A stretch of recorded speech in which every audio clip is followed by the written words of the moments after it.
Hello and welcome back to the channel for my Doctor Who 6th anniversary trailer breakdown. So if you have somehow missed it, if you've been living under a rock, the third trailer for the 60th specials was released before the Eurovision final on Saturday night. It aired on BBC One, it was released online as well on social media platforms. I did an initial reaction to the trailer there and then, and now it's time to break it down in frame by frame and shot by shot glory.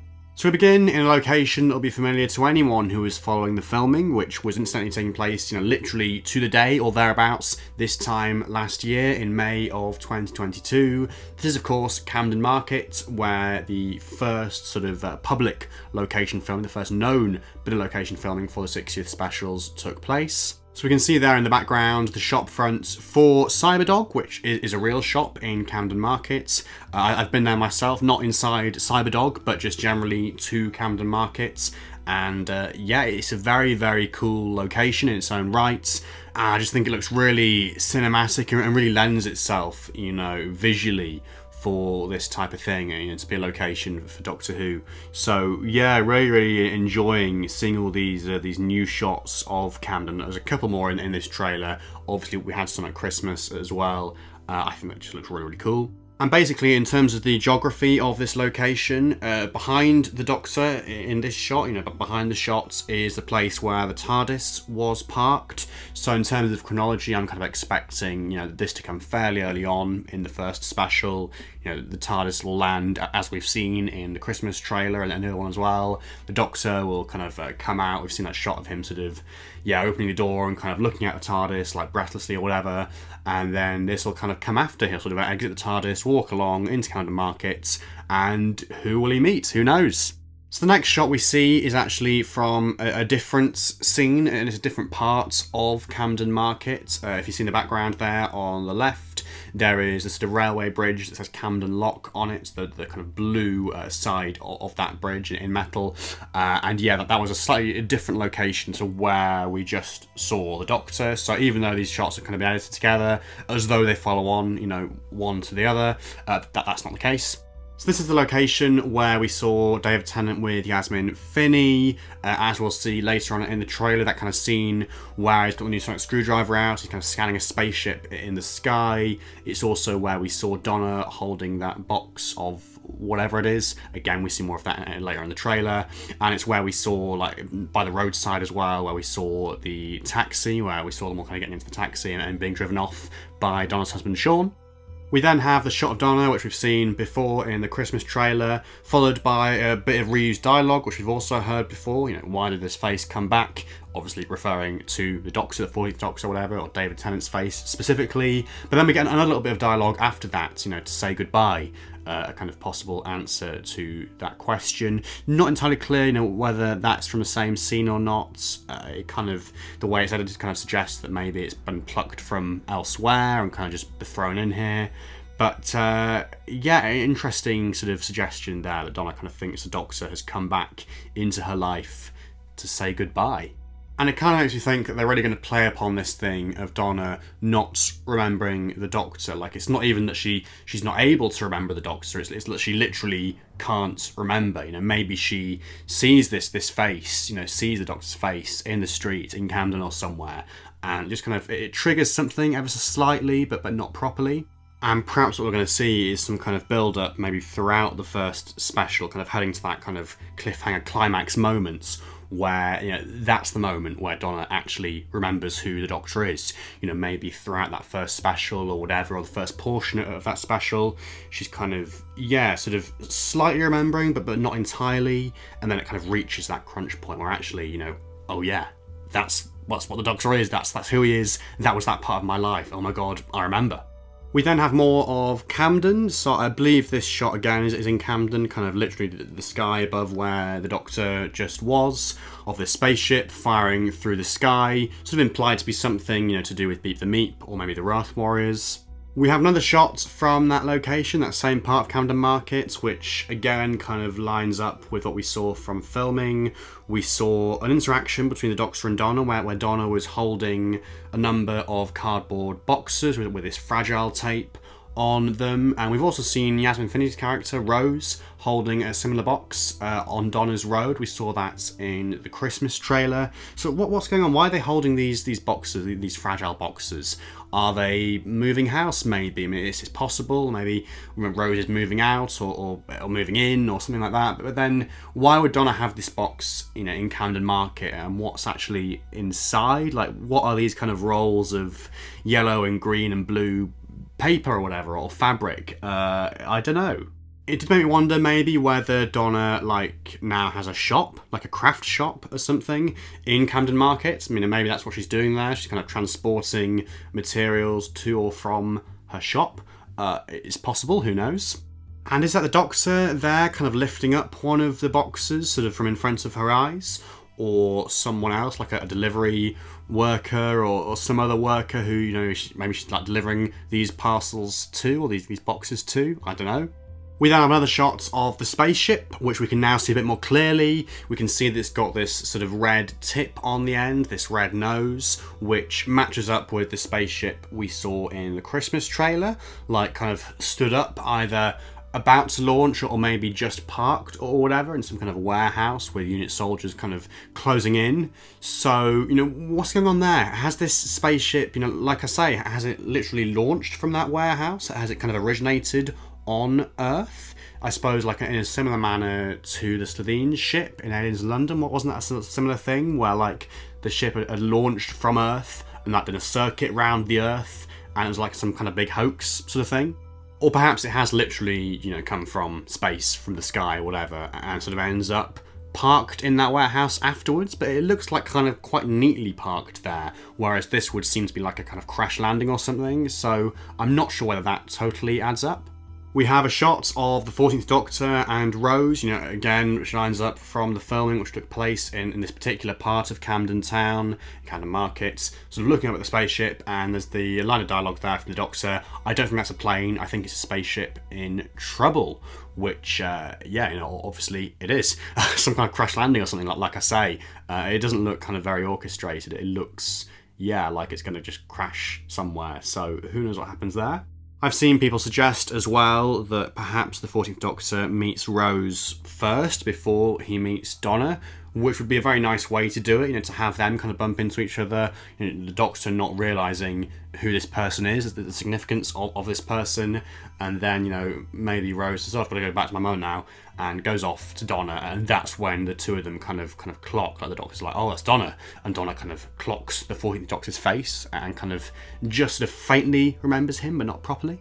We then have footage of the Wrath Warriors attacking Donna's Road, which we saw in the Christmas trailer, albeit with slightly improved colour grading. We have the title of the first special, The Star Beast, which obviously was the title of the comic in which Beep the Meep first appeared, and the Wrath Warriors. So, a kind of literal adaptation of that comic, it would seem, for the first special, which, is very nice to see. We then have our first look at Special 2, because prior to this, apparently, no footage from this episode had been shown in any of the previous trailers or anything, and to be honest, we don't get too much in this trailer. They do kind of seem to be keeping a lot of this storyline under wraps for whatever reason, which has led people to kind of, go mad and go wild with all the predictions about the people that could be appearing in this, the characters, cast members, locations, whatever. I mean, Donna's line there, oh my god, where are we, does sort of imply that, there's going to be some kind of wacky, off-the-wall adventure where literally anything goes, and, maybe it's set in some really strange dimension or realm, like maybe the Toymaker's realm, or maybe I don't know, within Donna's mind, or within some kind of abstract space, which allows a lot of interesting things to happen, maybe allows lots of interesting characters, cameos and people to appear, and locations and things, some kind of middle instalment in this trio of specials, which kind of is a little bit of a detour, a little bit of an excursion, perhaps. That's the sort of vibe I'm getting. We have that first special, setting things up, and then we kind of go off, off the wall with this second one, and then we come back to Earth, literally, for the finale, maybe. We have a shot of the Doctor kind of working at some computer panels or whatever, saying, I'm sorry, Donna, which, again, sort of leads me to think that maybe wherever it is, this location, wherever they are in this second special, it's going to be something to do with Donna and Donna's condition, in terms of her not being able to remember the Doctor. Maybe, like I say, they kind of go deep into her mind or something, or they go to this location, wherever it is, in order to try and fix, Donna's condition, or to, I don't know, to kind of keep her alive, or whatever. And she's seen the Doctor, she's remembered, she's kind of had a meta crisis moment, and now the Doctor is kind of doing everything he can to kind of, pull everything together and keep everything together, maybe. We have one more shot from Special 2 of the Doctor kind of, I don't know, what is he doing there? Like, kind of motioning out with his hands, maybe, like, is he controlling some equipment, or kind of standing back and kind of watching whether something has worked, something like that, maybe? Again, in this strange blue, sort of futuristic-y spaceship location, this strange, unknown location. It's worth saying as well that all three of these shots have this kind of staticky effect overlaid on top of them, and this redacted text, error codes, error messages, things like that, which we did see in the 3 teasers for this trailer, before this trailer came out, kind of teasing the trailer. So it's interesting to see that they've kind of continued with that. This is the only kind of part of the trailer, the Special 2 section, which does still have these effects on top. So does that kind of suggest that they're actually going to be part of the episode itself?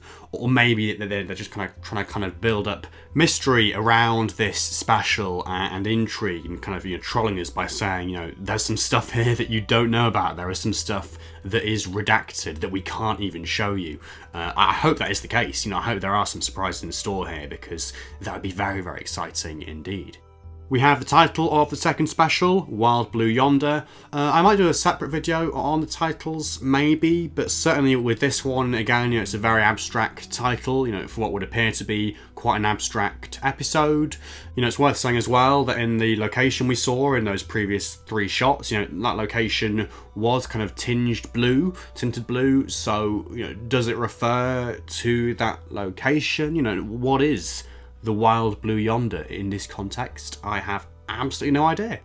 We then have some footage from Special 3. So this is David Tennant in Bristol, from the Bristol filming, but Bristol, I think, was doubling as like contemporary London, and he's clearly looking off into the distance at his adversary for these specials, who is Neil Patrick Harris's character, who's doing some very funky dancing there, and his tux and top hats and everything, with his cane, whatever, with the apocalypse kind of going on behind him. Again, we saw this at filming, but it is really, really nice to kind of see it, up close in HD as it's intended to be seen, and yeah, it just looks really, really good, really, really cool, really interesting and intriguing. We have a police officer on a motorbike with some kind of strange orange feather on their head or on their helmet or whatever, which, yeah, I wouldn't be surprised if that was significant in a way, that we don't quite realise. Yeah, maybe there's something to do with this character, or maybe it's a new monster or something in the vein of the Slabs from Smith & Jones. We have Donna there, once again, in this location, kind of looking on either at Neil Patrick Harris or maybe the Doctor, or maybe both of them. And interestingly, which I didn't pick up on first watch, but if you do look at the very bottom of this shot, you can just make out the top of a little kind of flat cap or whatever, poking out from the bottom of the frame. And that cap does of course belong to the late Bernard Cribbins as Wilfred Mott, whose presence, in these specials hasn't been, officially confirmed, but obviously, we saw him at filming. Clearly they are kind of just holding this one back, in terms of officially announcing his involvement to maximise the impact, I suppose, of this, like his final screen performance, I think, or one of them at least. So yeah, that's kind of understandable, but it's kind of reassuring at least to have, him appear in some form or other, just very, very, very slightly in this trailer to kind of at least kind of reassure us that, yes, he is still in the episodes. He hasn't been cut out or anything. We then have a better look at that moment we saw from filming, where the Doctor and Neil Patrick Harris's character are kind of having a bit of a dance together, or I suppose Neil Patrick Harris is kind of wanting the Doctor to dance, but the Doctor's kind of trying to break away. And with the dialogue over the top, he's here driving you mad. Very, very interesting. What does that mean? Does that kind of literally mean that, like, this character, the toy maker or whoever he is, this villain, is literally just able to kind of control everything going on around him and, you know, really kind of have this hold over the human race. We have the Doctor in what would appear to be a new unit base. It remains to be seen, you know, where this is. I've seen it suggest that it could be the Shard in London, which obviously we did see in that very, very first shot of the Christmas teaser. So I suppose, you know, that's possible, that maybe that's how that shot ties in, perhaps. And if you look very, very closely, there are two interesting things in this shot. So, number one, the Doctor is pointing his new sonic screwdriver at this screen. You know, obviously, you know, we're far too far away from it in this shot to actually make out the details, but it's exciting to kind of get a glimpse nevertheless. And then also, if you look at the screen on the far left, that kind of orange fiery picture, you might make out the logo or company or whatever, AMNN, which is a news company that's appeared in Doctor Who before, namely the news company that Trinity Wells works for, or worked for. Maybe she still does, maybe she doesn't, who knows. But yeah, that's very, very intriguing. You know, are we going to be seeing Trinity Wells again in some form in news footage, you know, for this new era? It would be really, really great to see, so fingers crossed. And then the Doctor kind of manages to decode this imagery or whatever, and it's all just replaced with like this image of a ventriloquist's dummy or something really creepy like that, some kind of creepy face. Like smiling. Does that relate to the title, The Giggle? You know, maybe. And people have kind of pointed out on Twitter, I think, that this could be a link to something we saw at filming about the year 1925 and the first ever television broadcast, which involved a ventriloquist dummy head, which looked a lot like this, or something along those lines. I mean, go and check it out, because I don't quite know the details of that myself. But yeah, it's very intriguing if so. And we have a frankly awesome shot there of David back as the 14th Doctor with those glasses on again, saying, laughing at the human race, kind of following on from that other dialogue about Neil Patrick Harris's villain. Really, really kind of intriguing, kind of high stakes stuff here. Like, you know, what is going on? What is his plan? We then have the aforementioned title of the special, The Giggle, and like in the background some audio of, you know, presumably Neil Patrick Harris and his villain laughing or giggling or whatever. So yeah, what does this mean? You know, what's it to do with? Is it to do with that ventriloquist dummy? You know, with that kind of smiling thing, laughter, giggling? Is it to do with like some kind of contagious disease of laughter or giggling, which the toy maker or whoever this villain is kind of using to hold power over the human race? And then the best moment of the trailer, this final shot, this final sequence where we have Donna poking Beep the Meep in the eye, but not realising that Beep the Meep is not just an inanimate cuddly toy, like the cuddly toys surrounding him in whatever this is, this chest or basket or whatever. But no, Beep the Meep is alive and very deadly. So we have Beep the Meep kind of leaping up in surprise, kind of reacting to Donna touching them in the eye. And then that brilliant reaction shot from Donna, you know, what the hell, with Rose there in the background. Now, originally, when I watched this, and as I said in my reaction to the trailer, I thought maybe this was like the toy maker's realm or toy shop or whatever, and like they were kind of visiting there, and they'd found Beep the Meep there among the other toys in the shop. But now, yeah, as people just kind of point out to me in the comments and stuff, it just kind of very clearly seemed to be Yasmin Finney's or Rose's bedroom, which would kind of follow on that maybe, you know, as we saw in the Christmas trailer, you know, she has found Beep the Meep out in the street and kind of taken them in and is kind of looking after them, but Donna has kind of found out what's going on and doesn't really like the look of it, which is, yeah, a kind of interesting point to end on. And there we have it. That was the third trailer for Doctor Who's 60th anniversary specials. Only sort of 30 or 40 seconds long, but actually kind of looking at the length of the recording I've managed for this, I have actually managed to kind of get quite a lot out of it. There's quite a lot of intriguing stuff going on here, you know, particularly with the title reveals and the hints about what's happening in Special 2, Wild Blue Yonder, you know, what this mysterious setting is in that story, and then of course as well all the intrigue, you know, about Beep the Meep in the first special and Neil Patrick Harris in the third one. Please let me know your thoughts on this trailer in the comments below, anything you've spotted, any of your theories or any rumours or predictions or whatever, anything I've missed. Please do like this video if you have enjoyed it, and subscribe to the channel if you're new for more stuff like this in the future. But otherwise, thank you so much for watching, and goodbye for now.